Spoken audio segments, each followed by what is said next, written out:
믿기 어려운 일이 벌어졌습니다. 미국의 최정상 의료진들이 손을 들고 치료를 포기한다고 선언한 상황이었습니다. 그들 옆에서 부회장마저 자리를 떠났죠. 이로 인해 의료계는 크게 흔들렸습니다. 모든 일은 LA에서 인천행 비행기 안에서 시작되었고, 그날 밤 고도 35,000피트 상공에서 13시간의 비행 동안 일어난 사건은 미국 의료계를 충격에 빠뜨렸습니다. 최고의 의료진도 어쩔 수 없었던 절망적인 상황에서 위급한 환자 앞에 아무런 조치를 취하지 못한 소식은 많은 이들에게 충격을 안겼습니다. 그러나 그 순간 뜻밖의 한국 의료진이 나타났고 그들의 행동은 많은 이들에게 충격을 주었습니다. 그날 밤 비행기 안에서는 도대체 어떤 일이 있었을까요? 의식이 불명 상태인 환자와 그 생명을 구하려는 필사의 노력, 7시간의 긴박했던 상황을 지금부터 풀어봅니다. 그날 저는 미국 의사협회에서 20년 동안 의료 분쟁을 다루며 겪어본 적 없는 사건을 맞이하게 되었습니다. 우리 협회는 매년 수천 건의 의료 분쟁을 처리하고 있었고, 저는 부회장으로서 모든 사례를 분석하고 연구해 왔습니다. 특히 병원 밖에서 발생한 의료사고 소송이 가장 많았고, 이로 인해 미국의 의사들은 일반적으로 병원 밖에서 환자를 진료하는 것을 꺼려했습니다. 미국 의료계는 방어 진료로 유명했죠. 길에서 사람이 쓰러져도 의사들은 법적 책임을 두려워해 그냥 지나칠 수밖에 없었습니다. 이런 현상은 우리나라만의 문제는 아니었습니다.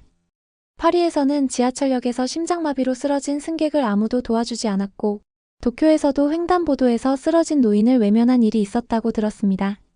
아시아 순방의 목적은 각국의 의료 분쟁 실태를 조사하는 것이었고, 저는 LA에서 인천행 비행기를 탔습니다.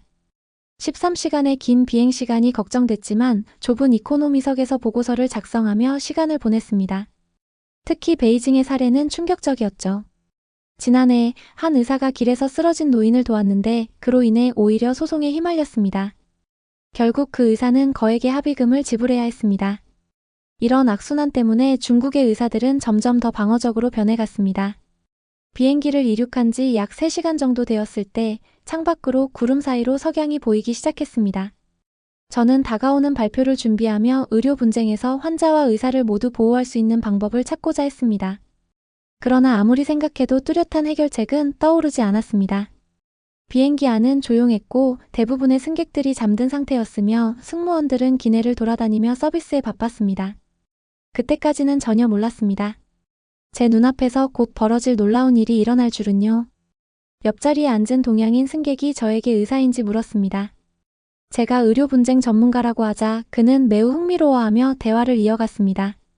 그가 말하길 한국에서는 의료 분쟁이 상대적으로 적고 그 이유는 의사와 환자 간의 신뢰가 높기 때문이라고 했죠. 처음에는 반신반의했지만 그가 서울의 한 대학병원 교수임을 알고 나서 믿을 수밖에 없었습니다. 그는 미국의 의료 시스템을 잘 이해하고 있었고 한국의 방어 진료 문화를 안타까워하고 있었습니다. 특히 한국의 의사들이 환자를 돕기 위해 위험을 감수한다는 말은 믿기 어려웠습니다. 어떻게 그렇게 의료소송의 위험을 감수하면서까지 환자를 돕는 게 가능할까요? 그러나 제 의심은 곧 깨지게 되었습니다. 바로 이 비행기 안에서 벌어진 믿을 수 없는 광경 때문이었죠. 창밖은 어두워지고 승무원들이 기내식을 수거하며 승객들이 휴식을 취하고 있었습니다. 저는 곧 잠이 들려 했습니다. 아시아의 의료 현실을 체험하기 위해 이 긴 여정을 떠났지만 그동안 미국의 보수적인 시각에만 갇혀 있었던 것 같다는 생각이 들었죠. 그러다 갑자기 승무원의 방송이 기내를 가로지르며 의사를 찾고 있었습니다. 그 순간 저는 평생 잊지 못할 광경을 목격하게 되었습니다. 이륙한 지 4시간이 지난 심야 승무원의 목소리가 당황스럽게 기내에 울려 퍼졌습니다. 처음엔 단순히 컨디션이 안 좋은 승객이 있을 거라 생각했지만 상황은 너무나 심각했습니다. 고도 35,000피트 상공에서 50대 후반으로 보이는 남성이 의식을 잃었고 체온은 급격히 떨어졌으며 맥박도 거의 잡히지 않았습니다. 승무원들이 응급처치를 시도했지만 실패했다고 했죠. 저는 그 광경을 지켜볼 수밖에 없었습니다. 이런 상황에서는 보통 회항을 결정하고 가까운 공항으로 착륙을 시도하지만 우리는 북태평양 상공을 지나고 있었습니다. 회항이나 착륙은 불가능에 가까운 상황이었죠. 승무원들의 얼굴은 점점 굳어갔고 환자의 상태는 악화되기만 했습니다. 산소 마스크를 씌워도 효과가 없었습니다. 세 번째 기내 방송이 울렸을 때 갑자기 앞좌석에서 한 중년 여성이 일어섰습니다. 그 옆에서 젊은 여성도 함께 일어났죠. 저는 그들의 선택이 위험하다고 생각했습니다. 하지만 그 여성은 환자의 증상을 보고 즉시 저혈당 쇼크를 의심하며 빠르게 판단을 내렸습니다. 바로 그 여성은 제가 앞서 말했던 한국인 의사였고 함께 일어난 젊은 여성은 간호사였습니다. 혈당을 측정한 결과 수치는 30, 정상 수치의 3분의 1도 되지 않는 극단적인 상황이었습니다. 승무원들이 오렌지 주스를 급히 가져오려고 했지만 환자가 의식을 잃은 상태에서 기도에 음식물이 들어가면 더 위험해질 수 있었습니다. 그래서 포도당 주사가 시급했죠. 하지만 그 처치는 고도의 기술을 요구하는 작업이었습니다. 그럼에도 불구하고 한국인 의료진들은 당황하지 않고 오히려 기내에 포도당 주사가 있다는 사실에 안도하는 모습을 보였습니다. 환자의 호흡은 점점 약해지고 체온도 계속 떨어지고 있었습니다. 이제 남은 유일한 방법은 정맥 주사였지만 비행기의 흔들림과 환자의 상태를 고려하면 매우 까다로운 처치가 될 수밖에 없었습니다. 옆자리에 앉은 한국 교수는 그런 상황이 한국에서는 자주 발생한다고 했습니다. 병원 밖에서도 의료인들이 적극적으로 환자를 돕는다고 하더군요. 제가 소송의 위험성은 없느냐? 고 묻자 그는 주저없이 생명이 먼저라고 답했습니다. 기내의 온도는 점점 낮아지며 환자에게 필요한 정맥 주사는 점점 더 어려운 상황이 되어갔습니다. 미국이었다면 이미 포기했을 법한 상황이었죠. 승무원들은 비상 착륙을 검토하기 시작했지만 가장 가까운 하와이 호놀룰루 공항까지도 2시간 이상 걸리는 거리였고 그 시간 동안 환자가 버틸 수 있을지조차 불확실했습니다. 모든 승객들이 숨을 죽인 채 상황을 지켜보고 있었습니다. 시계는 자정을 지나고 있었습니다. 비행을 시작한 지 5시간이 지나고 환자의 상태는 계속해서 악화되었죠. 미국 의료계의 관행이라면 이제쯤 사망 진단서를 작성하고 있었을 겁니다. 하지만 그 순간 한국 의료진들은 놀라운 결단을 내렸습니다. 그 이후 벌어질 일은 제 의학 인생에서 가장 충격적인 장면이 될 것이었죠. 미국의 최고 병원에서도 볼 수 없을 고난도의 처치가 이 불안정한 비행기 안에서 시도되려고 하고 있었기 때문입니다. 그리고 그것은 제가 알고 있던 모든 의료의 상식을 완전히 뒤집어 놓을 순간이었습니다. 마침내 한국인 의사와 간호사가 본격적으로 처치를 시작했습니다. 그들의 손놀림은 숙련되고 필요한 도구들을 재빨리 분류하며 수술실처럼 긴장감이 감돌았습니다. 의료진들의 움직임은 완벽하게 일치했고 의사는 환자의 상태를 세심하게 체크하는 한편 간호사는 이미 포도당 주사를 준비하고 있었습니다. 그 어떤 응급실에서도 보기 힘든 신속하고도 정확한 대응이 펼쳐졌습니다. 기내의 모든 승객들이 숨을 죽이고 그 모습을 지켜보고 있었습니다. 그 중에서도 가장 놀라운 것은 그들의 침착함이었습니다. 마치 지상에서의 응급실처럼 공중에 떠 있는 비행기 안에서도 그들은 어떤 위기에도 흔들리지 않았습니다. 의사는 차분하게 환자의 과거 병력을 확인하며 당뇨병 환자라는 사실을 밝혀냈습니다. 의사와 간호사는 마치 말없이도 통하는 듯 눈빛만으로 서로 의사소통을 했습니다. 그저 몸짓과 시선만으로 모든 것이 진행되고 있었죠. 의사가 포도당 주사를 지시하기도 전에 간호사는 이미 그 준비를 마친 상태였습니다. 이건 미국에서 절대 볼 수 없을 경이로운 팀워크였습니다. 승무원들도 그들의 지시를 완벽히 따르며 보조 역할을 했습니다.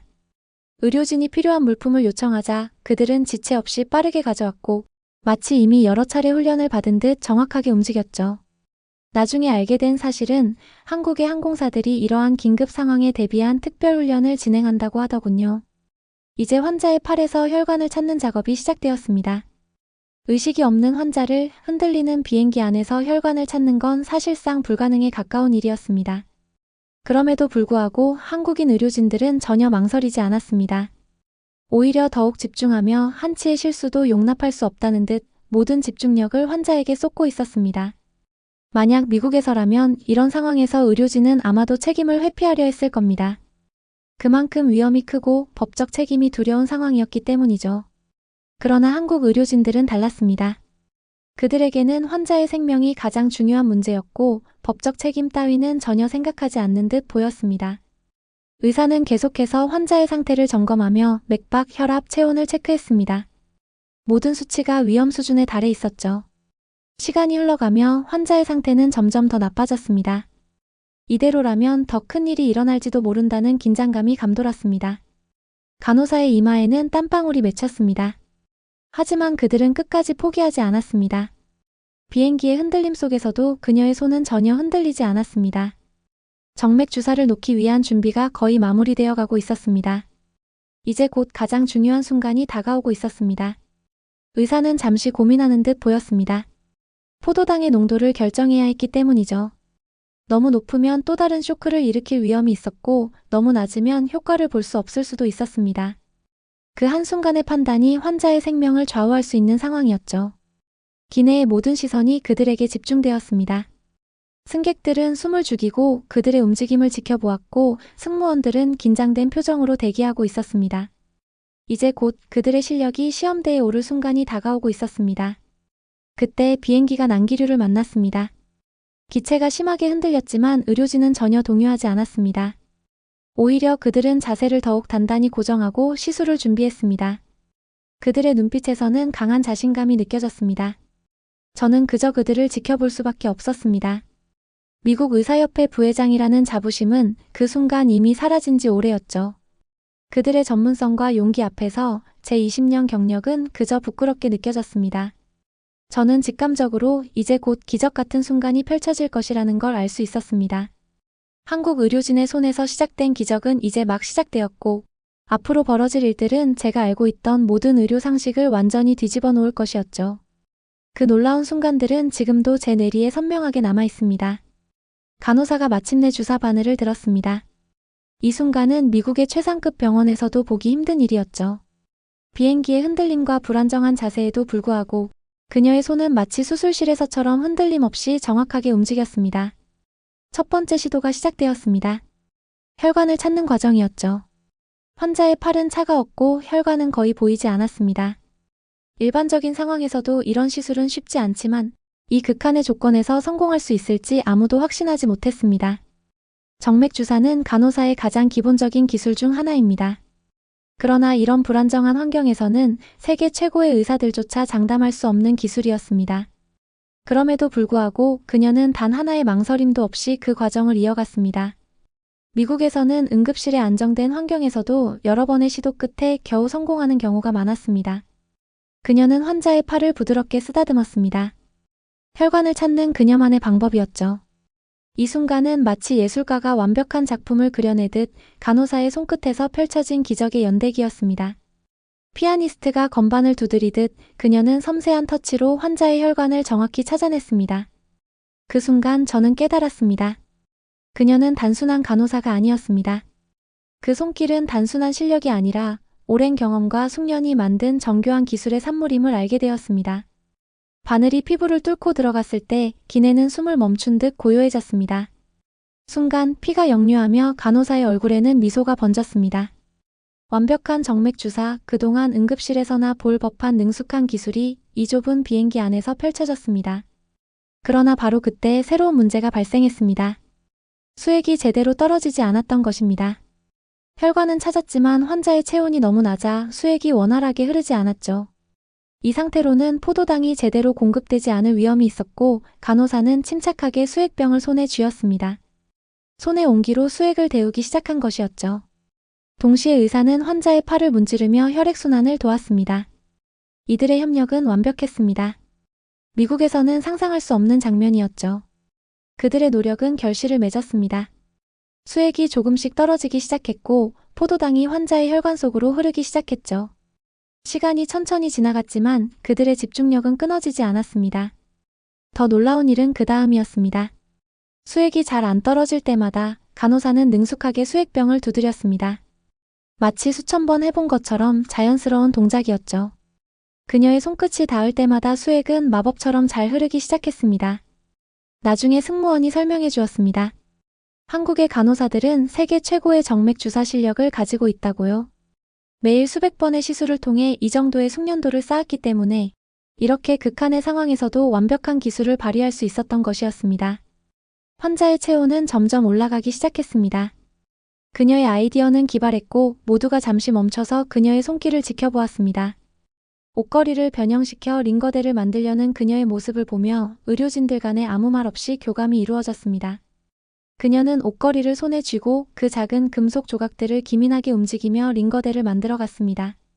비행기 안에서 흔들리는 상황 속에서도 그녀의 손놀림은 확신에 차 있었고 마치 병원 응급실에서 작업하는 것처럼 자연스러웠습니다.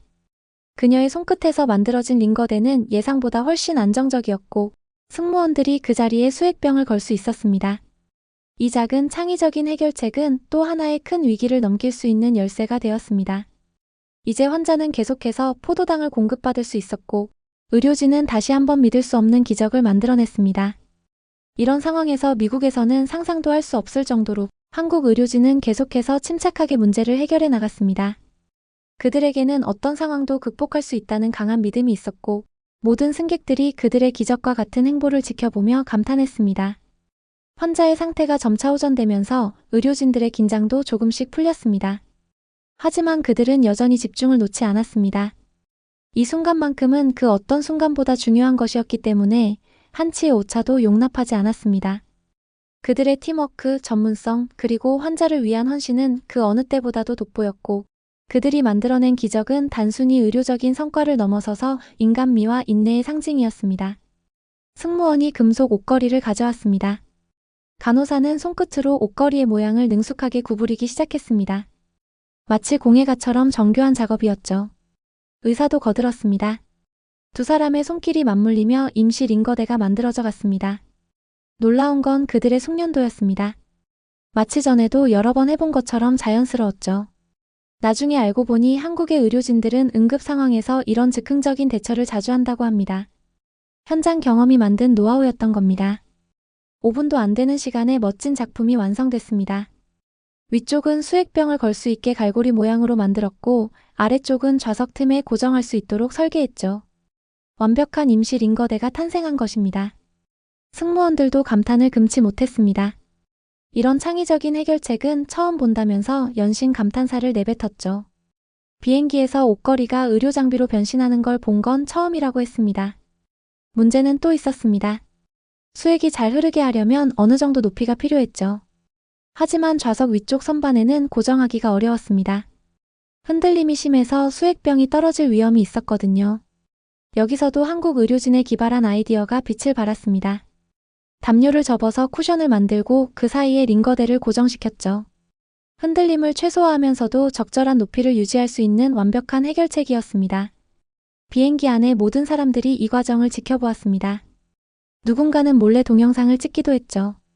위기 상황에서 빛나는 한국 의료진의 임기응변이 세계적으로 알려질 순간이 멀지 않았습니다. 승무원들은 계속해서 필요한 물품들을 가져다 주었습니다. 테이프, 가위, 수건까지 의료진이 요청하기도 전에 알아서 준비했죠. 그들도 이미 한국 의료진의 능력을 완전히 신뢰하고 있었던 겁니다. 옆자리에 한국 교수가 설명해 주었습니다. 한국의 의료진들은 열악한 환경에서도 최선의 결과를 만들어내는 훈련이 되어 있다고 했죠. 때로는 완벽한 장비보다 순간의 기지가 더 중요하다는 겁니다. 이제 수액은 안정적으로 떨어지기 시작했습니다. 임시방편으로 만든 링거대였지만 전혀 손색이 없었죠. 오히려 비행기의 흔들림을 고려한 설계가 더 효율적으로 보였습니다. 의료진들의 표정이 한결 밝아졌습니다. 가장 큰 고비를 넘긴 것 같다고 했죠.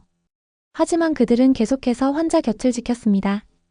미국이었다면 응급처치 후 자리로 돌아갔을 텐데 그들은 달랐습니다.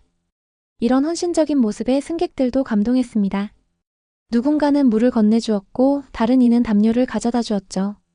국적과 인종을 뛰어넘어 하나가 된 순간이었습니다. 한국 의료진이 보여준 인류애가 만든 기적이었습니다. 마침내 환자의 눈이 천천히 떠졌습니다. 의식이 돌아오기 시작한 것이었죠. 체온도 정상으로 돌아왔고 맥박도 안정을 찾았습니다. 수액병을 3번 갈아 끼운 끝에 얻어낸 기적 같은 순간이었습니다. 의사가 환자의 이름을 불렀습니다. 환자는 힘겹게 고개를 끄덕였죠. 주변에서 안도의 한숨이 터져 나왔습니다. 승객들은 자발적으로 박수를 치기 시작했고 비행기 전체에 감동의 물결이 퍼져나갔습니다. 기장이 직접 나와서 한국 의료진에게 감사를 표했습니다. 미국발 비행기였지만 기장은 자신의 모국어보다 한국어로 먼저 감사를 전했죠. 그만큼 한국 의료진의 활약이 대단했다는 방증이었습니다. 환자는 자신이 무슨 일을 겪었는지 전혀 기억하지 못했습니다.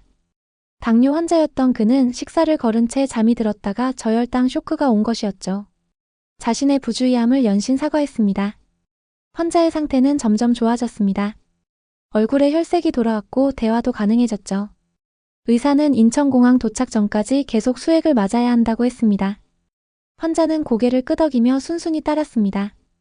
승무원들의 태도도 달라졌습니다. 의료진에게 특별 기내식을 준비해 왔고 최대한 편하게 쉴 수 있도록 자리도 마련해 주었습니다. 하지만 의료진들은 끝까지 환자 곁을 지켰습니다. 새벽 3시가 넘어가고 있었습니다. 모두가 피곤한 기색이 역력했지만 의료진의 눈빛만은 여전히 또렷했습니다. 그들은 교대로 휴식을 취하며 환자의 상태를 계속 체크했습니다. 옷걸이로 만든 링거대는 여전히 완벽하게 작동하고 있었습니다. 비행기의 흔들림에도 수액은 안정적으로 떨어졌고 주삿바늘도 흔들림 없이 고정되어 있었죠. 한국 의료진의 노하우가 만든 결과였습니다. 환자는 자신을 살려준 의료진에게 계속해서 감사 인사를 전했습니다. 나중에 꼭 보답하고 싶다고 했죠. 하지만 의료진들은 너무 크게 생각하지 말라며 오히려 환자를 안심시켰습니다. 이제 비행기는 인천공항까지 2시간 정도 남았다고 했습니다. 기장은 특별히 구급차 대기를 요청했다고 전해왔습니다. 착륙 후에도 의료진의 배려는 계속되고 있었던 거죠. 환자의 가족에게도 연락이 닿았습니다. 인천공항에서 기다리고 있겠다고 했죠. 환자는 가족들에게 걱정을 끼친 것도 미안하다며 연신 고개를 숙였습니다. 그럴 때마다 의료진은 따뜻한 말로 위로했습니다. 다른 승객들도 이제는 안심한 듯 했습니다. 하지만 그들의 표정에는 여전히 감동이 가시지 않았습니다. 오늘 밤 그들이 목격한 것은 단순한 응급처치가 아닌 인간의 승리였기 때문입니다. 기장은 방송을 통해 의료진에 대한 감사 인사를 전했습니다. 모든 승객이 다시 한번 박수를 보냈고 의료진은 겸손하게 고개를 숙였습니다. 그들에게는 당연한 일이었을지 모르지만 우리에게는 잊지 못할 순간이었습니다. 저는 미국의 의사협회 부회장으로서 깊은 반성을 하지 않을 수 없었습니다. 우리가 그토록 두려워하던 법적 책임이라는 것이 얼마나 무의미한 것이었는지 깨달았기 때문입니다. 인천공항에 도착하자마자 구급차가 대기하고 있었습니다. 한국의 의료 시스템은 하늘에서도 완벽하게 작동하고 있었던 겁니다. 환자는 가족들과 제외했고 의료진들은 조용히 자리를 떠나려 했습니다. 저는 그들을 붙잡았습니다. 제 명함을 건네며 LA 의사협회로 초청하고 싶다고 했죠. 그들의 헌신과 용기를 미국의 의료진들에게도 알리고 싶었습니다. 하지만 그들은 고개를 저었습니다. 그들에게는 이미 돌아가야 할 환자들이 기다리고 있다고 했습니다. 명예나 보상을 바라고 한 일이 아니라고 하더군요. 의사와 간호사는 서로 눈빛을 교환하고는 빠르게 걸음을 옮겼습니다. 다음 날 저는 서울의 한 대학병원을 찾았습니다. 우연히 그들이 근무하는 곳이 그 병원이었다고 해서였죠. 병원 로비에서 마주친 광경은 충격적이었습니다. 어제 그 의사가 수십 명의 환자를 진료하고 있었고 간호사는 여전히 처치를 돕고 있었습니다. 더 놀라운 건 그들의 표정이었습니다. 12시간의 비행 중 한순간도 쉬지 못했을 텐데 전혀 피곤한 기색 없이 환자들을 대하고 있었죠. 그제서야 저는 깨달았습니다. 이것이 진정한 의료인의 모습이라는 것을 병원장을 만나 자초지종을 설명했습니다. 하지만 병원장은 전혀 놀라지 않았죠. 오히려 당연한 일이라는 듯 했습니다. 한국의 의료진들은 늘 이렇게 환자를 대한다고 하더군요. 귀국 비행기 안에서 저는 깊은 생각에 잠겼습니다. 20년간 의료 분쟁만 다루면서 잊고 있었던 게 있었습니다. 의사란 무엇인지, 의술이란 무엇인지 그 본질적인 가치를 고국으로 돌아온 후 저는 의사협회의 정책을 전면 수정했습니다. 법적 책임에 대한 두려움보다 환자의 생명이 우선이라고 선언했죠. 많은 반발이 있었지만 저는 한국에서 목격한 그 숭고한 정신을 잊을 수 없었습니다. 6개월 후 새로운 정책이 시행됐습니다. 미국의 의사들도 조금씩 변화하기 시작했고 길거리 응급 환자 구호도 늘어났습니다. 물론 아직 한국의 수준에는 미치지 못하지만 우리도 그 방향으로 나아가고 있습니다. 미국 의사협회는 매년 한국의 의료진을 초청하고 있습니다. 그들의 헌신과 용기를 배우기 위해서죠. 특히 간호사들의 정맥 주사 기술은 이제 세계 표준이 되어가고 있습니다. 1년이 지난 지금 그날 밤 비행기에서 있었던 일은 의료계의 전설이 되었습니다. 하지만 정작 그 주인공들은 여전히 자신들의 자리에서 묵묵히 환자를 돌보고 있다고 합니다. 그것이야말로 진정한 영웅의 모습이 아닐까요? 가끔 LA의 병원에서 일하다 보면 그날의 기억이 떠오릅니다. 한국 의료진이 보여준 헌신과 용기, 그리고 그들이 제게 가르쳐준 의술의 참된 의미를. 앞으로도 저는 그 가르침을 잊지 않을 것입니다. 감사합니다. 여러분은 오늘 저녁으로 무엇을 드시고 싶으신가요? 너무도 추운 날씨 때문에 뜨끈뜨끈한 국밥이 생각나지는 않으시나요?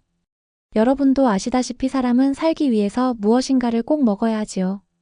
동서양을 아우르는 문화로 식사 준비는 보통 여성의 일처럼 되어 있는 나라가 많은데요.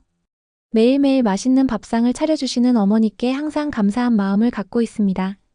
자, 이번에 소개할 이야기는 세끼 식사에 빠질 수 없는 반찬과 관련이 있는데요. 한국의 대형마트에 갔던 외국 유학생의 사연이 바로 오늘의 내용입니다. 우리가 당연하게 이용하고 있는 그곳에서 과연 무슨 일이 있었을까요? 지금부터 함께 살펴보겠습니다. 캄보디아 유학생의 사연입니다. 안녕하세요. 저는 캄보디아의 바탐방 출신입니다. 올해 봄부터 한국의 대학에 유학 와 있습니다. 바탐방은 캄보디아 북서부 바탐방 주의 주도로 캄보디아에서 두 번째로 큰 도시이며 캄보디아의 수도인 푸놈펜에서 290km 정도 떨어져 있습니다. 바탐방은 캄보디아의 밥그릇이라는 애칭을 가지고 있습니다. 이러한 애칭으로 불리는 이유는 바로 바탐방이 캄보디아의 쌀 농사를 주도하는 곡창지대이기 때문입니다. 바탐방 지역은 풍부한 수자원으로 오랫동안 캄보디아 사람들의 삶의 터전이 되어온 톨레삽 호수에서 아주 가까운데요. 이러한 지리적 이점과 넓은 평야 지형을 갖고 있어 농업이 발달할 수 있었습니다.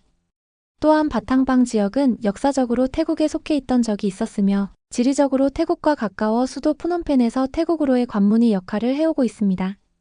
캄보디아 사람들이 보기에 한국은 아주 좋은 인상을 주는 나라입니다. 나라 안의 작은 마을에 사는 사람들은 한국을 동경하며 열심히 살고 있습니다. 미래를 위해 한국어를 열심히 공부하면 한국인에게 물건을 팔거나 도움을 받는 등 몇 가지 장점이 있습니다.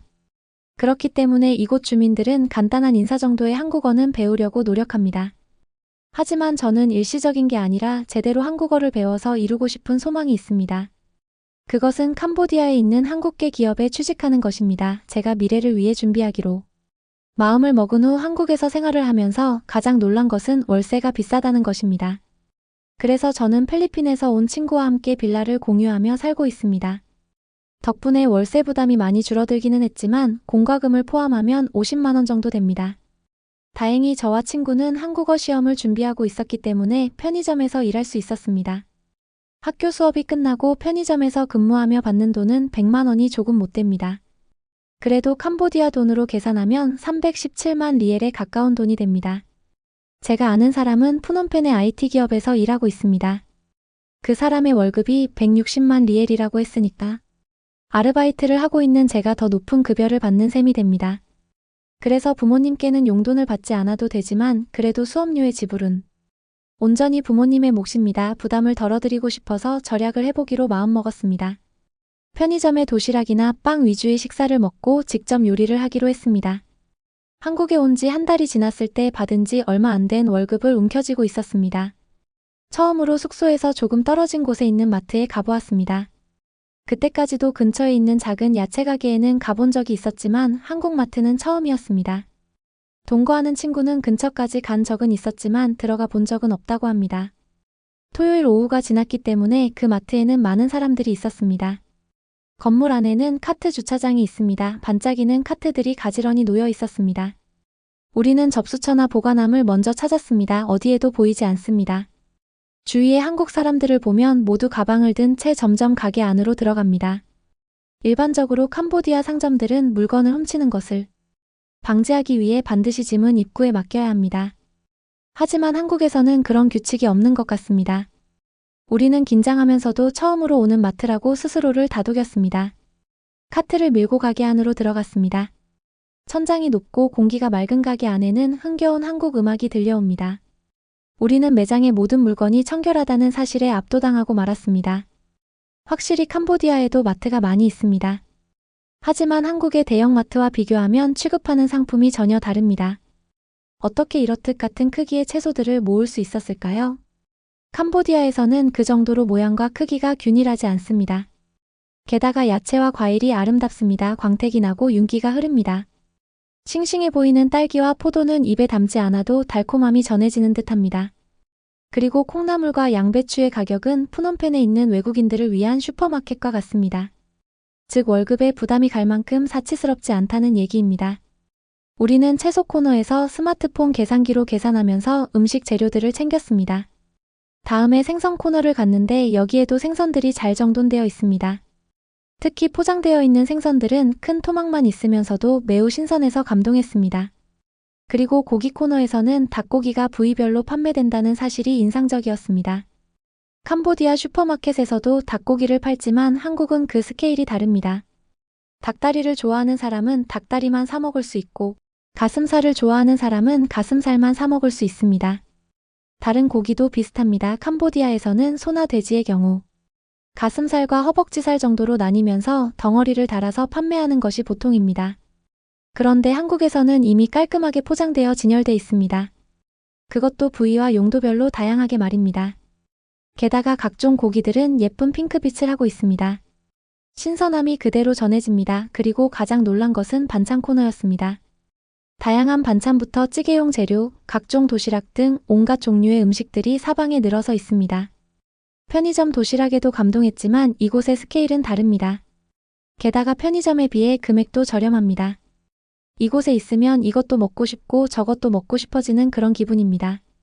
가끔 가격 스티커를 잘 살펴보면 할인된 금액에 판매되는 것을 찾을 수 있는데 돈을 버는 것 같아 기분이 좋습니다.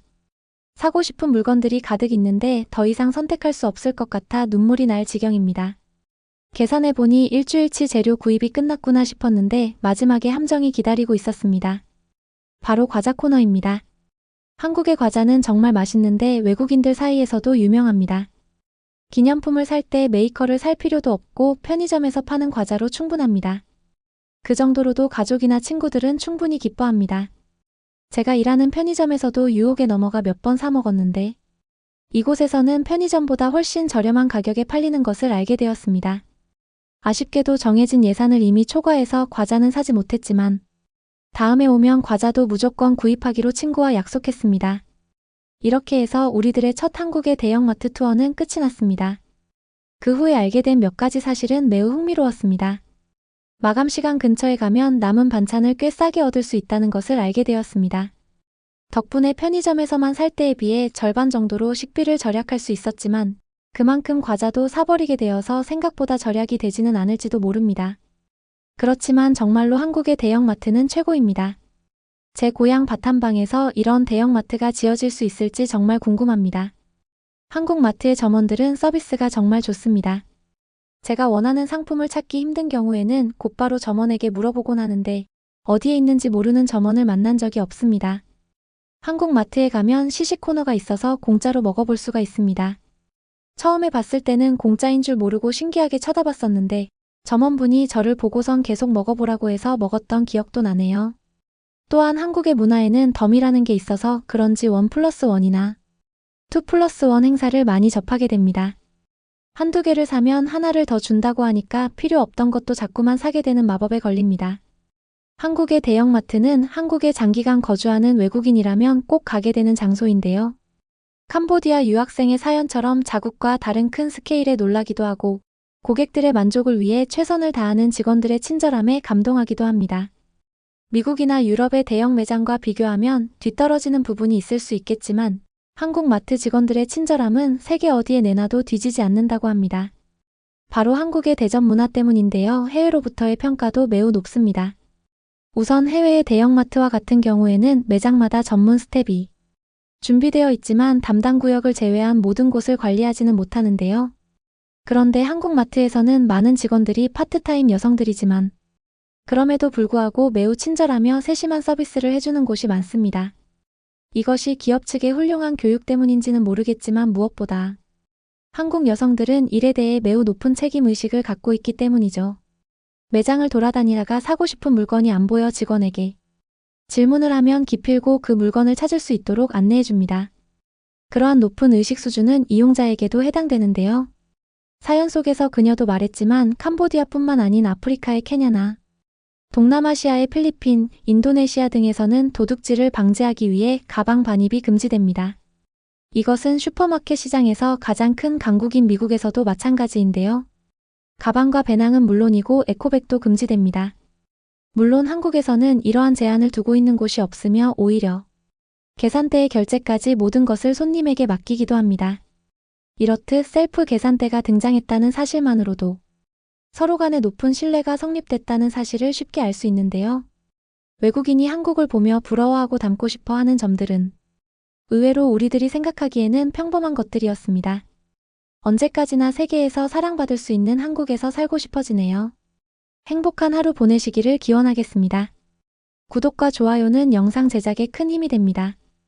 끝까지 시청해주셔서 감사합니다.